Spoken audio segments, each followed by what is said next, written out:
This podcast is brought to you by mailpack.ie, custom design, print and mail fulfillment services.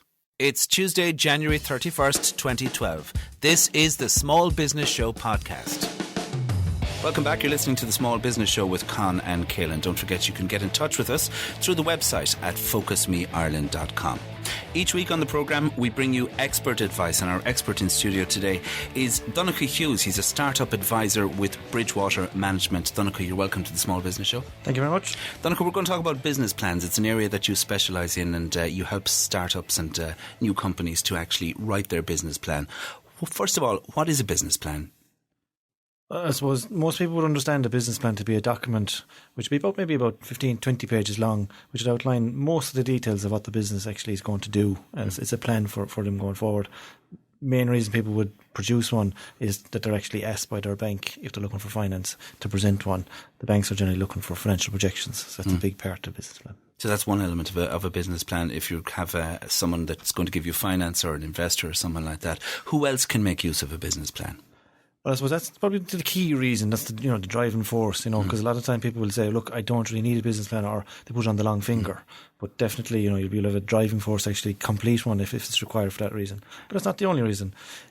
The main reason I would see a business plan being useful is that it's actually written for the business owners, for themselves. And I would really only say that you should only have one version of business plan, not lots of different versions for lots of different people. It's you have one story, one vision, and it sets it out. It sets out milestones, things you're going to actually do.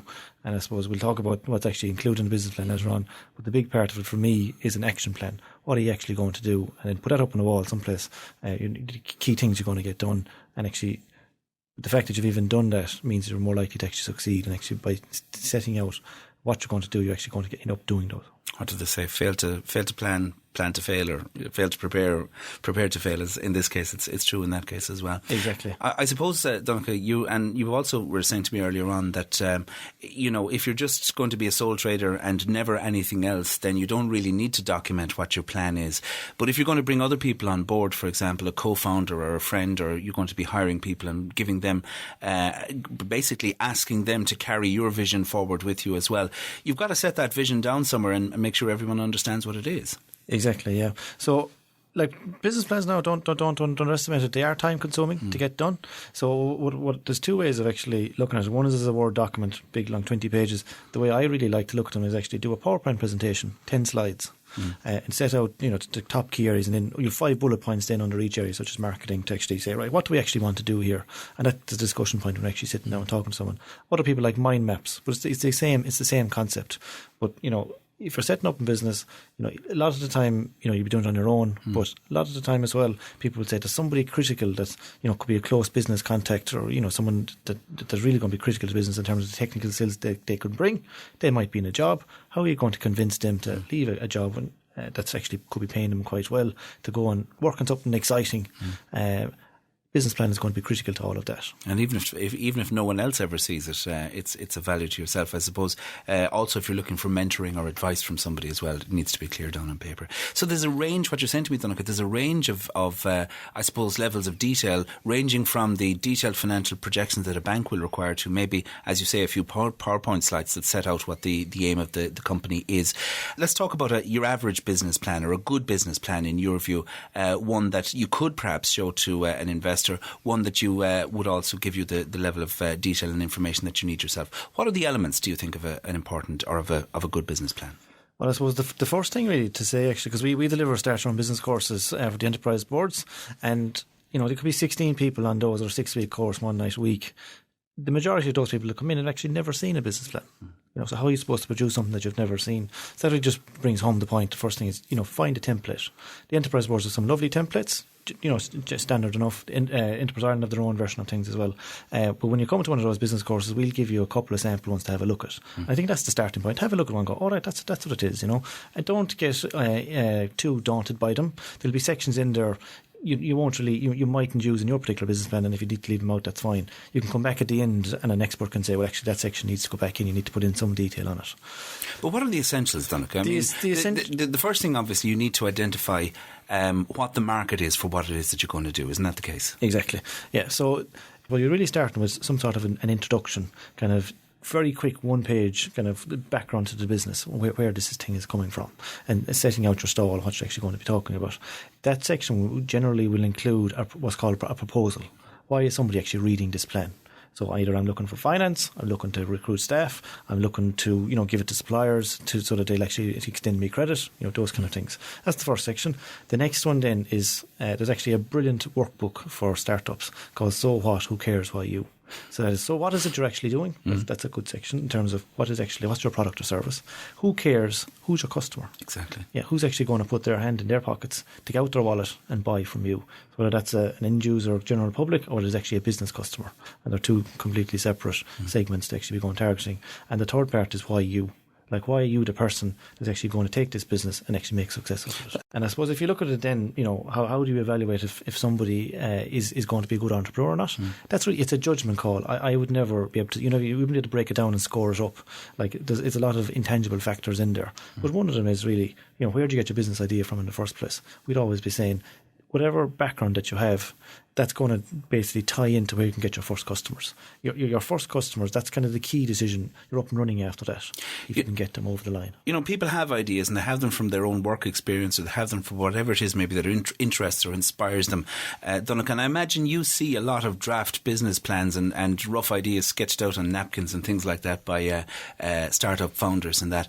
But do you often find when you see that, this is great, he has an idea, but he has absolutely no idea how to write a business plan? There's no business sense here. That's really what the expert can bring in here, isn't it? Or someone who has the experience of business can sort of say, this is great, but we need to put it in a format that speaks the language of business. I suppose the first thing I'd say about that is that a lot of people get hung up or get concerned with what I would call the mechanics of actually setting up your business. Do you need to be a company? Do you need to be a sole trader? Registering a business name? All of those things can kind of be sorted out. So and your business advisor can definitely help you with those things. But once you have those kind of put to bed, as I'd say, you can then focus on the business planning and really be able to tell people who exactly is the customer, why are people actually going to buy from this, and that's the bit that the business advisor should really be able to help with. How are you actually going to sell this? What's your route to market? All of those issues should really come across in the business plan. You need research to go into this as well, don't you? I mean, you can't just pull figures out of the air and say, these are my financial projections for the next 2 years. You have to do some kind of market research, and you have to have some kind of information to back that up, don't you?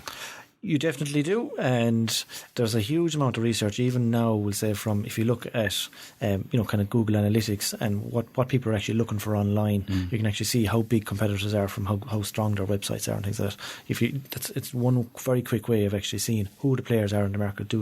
Internet search can really give you an awful lot of information on that side of things. Okay. Now, you mentioned that you do start your own business courses in association with the county enterprise boards. Is there much demand for this kind of training and for help with business plans at the moment? Absolutely massive. So we, like Bridgewater Management, delivered 9 start your own business programs last year for the enterprise boards in Limerick City, Clare, obviously here in Ennis, and then also in South Tipperary. And they're ringing us now, looking to put a schedule together for this year. So there's huge amount. I'd say we'd have probably 200 people would have completed our courses last year, and we'd only be one of a number of people delivering these courses. And are you encouraged by the quality of entrepreneurs and the quality of their ideas? We treat everybody as individuals, and like an idea, really, the big thing is what's people's expectations, what do they want to get out of it, and that's the way we treat people. So somebody wants to do a home baking business, perfect, we'll help them to make that the best home baking business it can be, so that it meets their objectives. They might have 2 kids at home, that kind of thing, or somebody might have a software product they think it can go international. We'll bring them a certain step of the way, and then we'll hand them over. So I'm never disappointed about meeting anybody.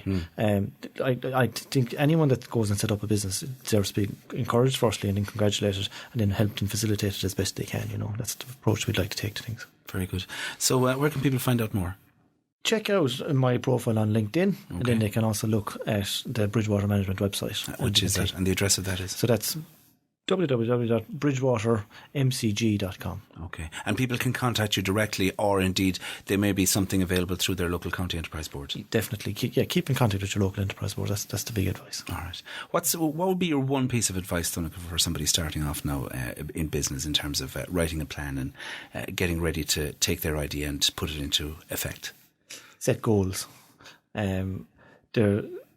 the fact that you actually set a goal means it's much more likely to actually come true, and it just gives you a focus. And that'd be the big thing I would be saying. All right. Well, we'll wish everyone the very best of luck, and thanks indeed to you for your good advice today, Donncha Hughes of Bridgewater Management.